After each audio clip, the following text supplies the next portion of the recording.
Assalamualaikum warahmatullahi wabarakatuh.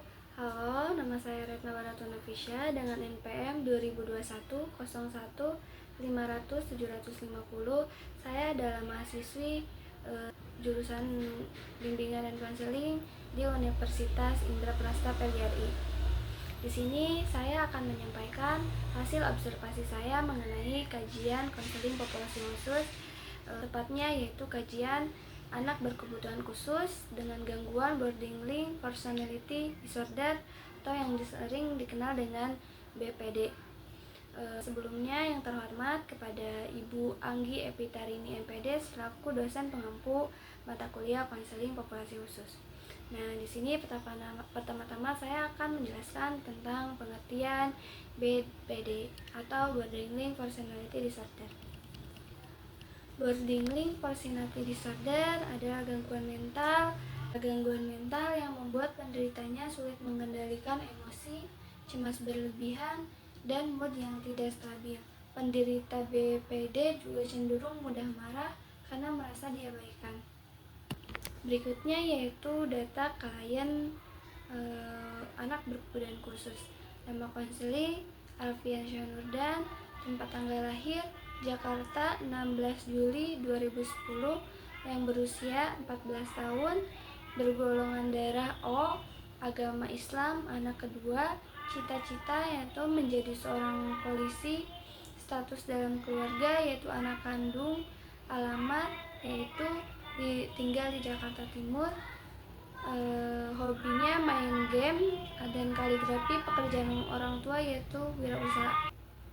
Selanjutnya yaitu deskripsi keadaan keluarga.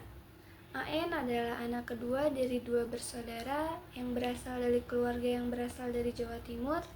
Pada tahun 2012, keluarganya merantau ke Jakarta untuk membuka usaha bersama saudara ayahnya.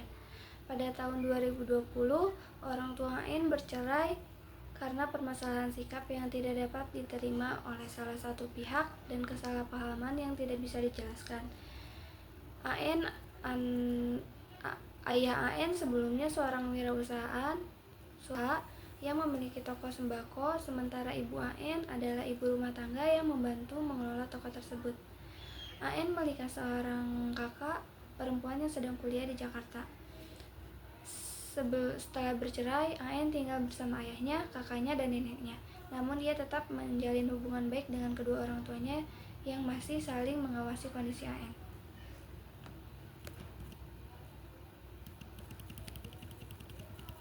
Deskripsi diri atau latar belakang klien.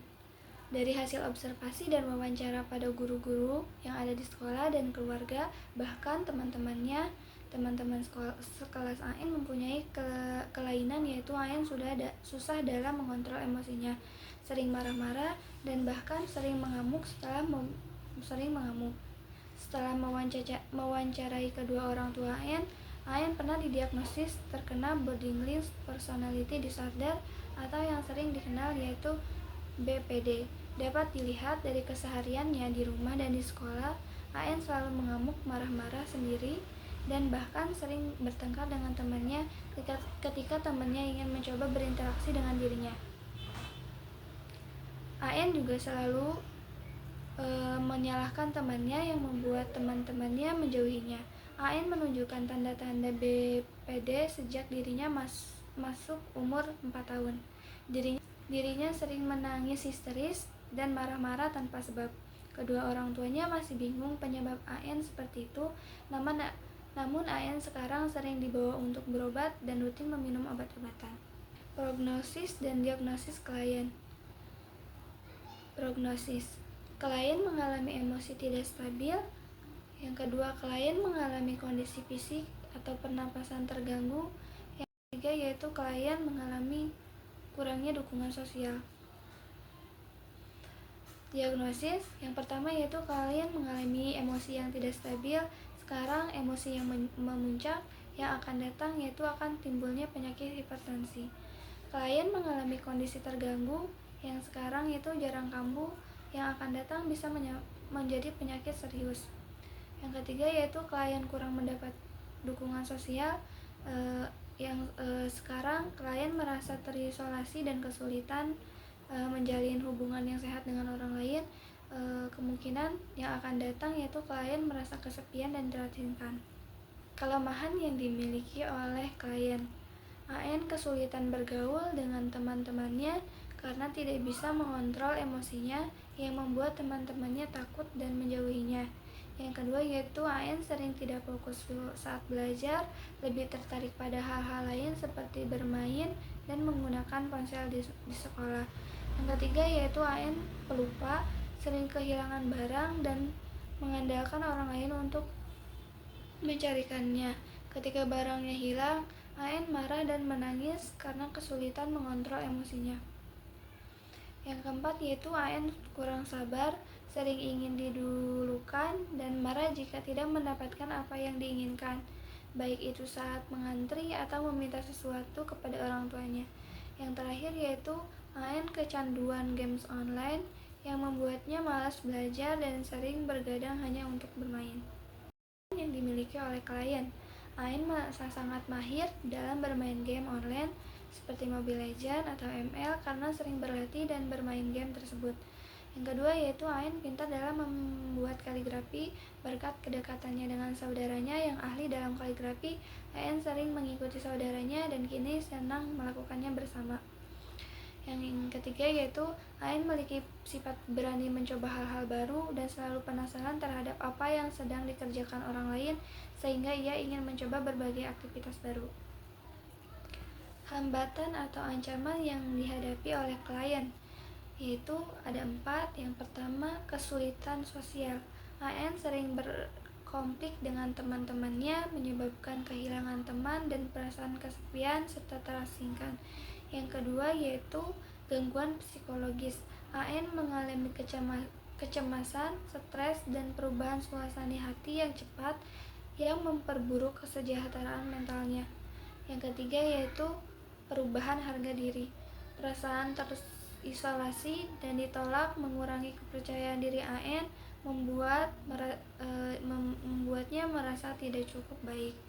Yang keempat yaitu kesulitan akademik. Ketidaknyamanan AN mengelola emosi, menghambat konsentrasi dan perkembangan akademiknya di sekolah. Yang berikutnya yaitu peluang yang diketahui dan telah dicoba klien. Yang pertama yaitu program pelatihan pengendalian emosi dan keterampilan sosial yang mengajarkan cara merespon dengan tenang dan membangun hubungan sosial yang positif.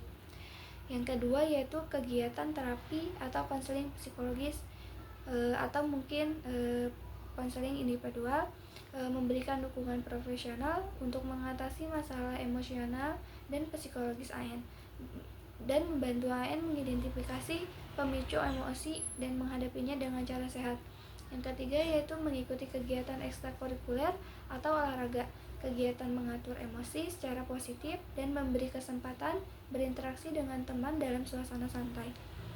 Yang keempat yaitu pendidikan emosi dalam kelas, mengintegrasikan pendidikan emosional dalam kurikulum untuk meningkatkan pemahaman dan pengelolaan perasaan. Layanan konseling yang saya berikan kepada AN diantaranya yaitu layanan individual. AN diberikan ruang aman untuk mengapresiasikan perasaan dan diajarkan untuk mengenali serta mengelola amarah dengan pendekatan terapi perilaku atau CBT sehingga dapat mengatasi emosi yang tidak terkendali oleh dirinya. Yang kedua yaitu layanan informasi yang diberikan kepada AN, informasi mengenai mengelola emosi termasuk teknik relaksasi, mediasi, dan pernapasan dalam untuk membantu meredakan amarah dan kecemasan yang dia miliki. Yang terakhir yaitu layanan penguasaan konten. AN belajar memperbaiki keterampilan sosial, mengurangi gejala fisik stres, dan menggunakan teknik pernapasan untuk menenangkan diri dalam menghadapi tantangan emosional. Terakhir yaitu evaluasi. Setelah menerima layanan ini, AN mulai memperoleh pemahaman yang lebih mendalam mengenai penyebab dan dampak emosi yang tidak terkendali, seperti amarah dan kecemasan. Ain juga belajar berbagai teknik pengelolaan emosi yang lebih sehat seperti pernapasan dalam, meditasi, dan relaksasi selama proses konseling.